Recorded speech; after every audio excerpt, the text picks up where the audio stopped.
দেৱব্ৰত শইকীয়াই কিছু সময়ৰ পূৰ্বে কৈছে যে মুখ্যমন্ত্ৰীয়ে অসমত ইমান সমস্যা আছে তাৰপিছত বাউনাৰ সৈতে কথা পাতি এটনশ্যন ল'ব বিচাৰে নাপায় বাউনা বুলি কাকো ক'ব তেওঁলোকৰ কংগ্ৰেছৰ গোটেই ব্যক্তিসকলৰ মানসিকতাৰ তীব্ৰ স্খলন হৈছে তেওঁলোকে জানে যে নিৰ্বাচনত হাৰিব আৰু তাৰ কাৰণে তেওঁলোকৰ ছ'চিয়েল মিডিয়াত অভদ্ৰামীৰ চূড়ান্ত পৰ্যায় পাইছে যদি হিতেশ্বৰ শইকীয়াৰ লৰাই এজন ব্যক্তিক বাউনা বুলি সম্বোধন কৰে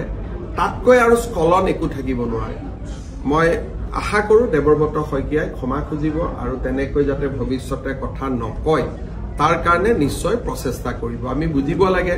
যে মুখ্যমন্ত্ৰীৰ ঘৰত জন্ম লোৱা মানেই আমি নিজে কোনো ৰজা হৈ যোৱা নাই আমি ৰজা আনবিলাক প্ৰজা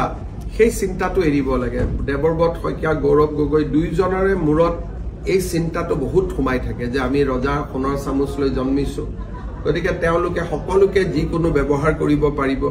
এই চিন্তাধাৰাৰ পৰা তেওঁলোক আঁতৰি আহিব লাগে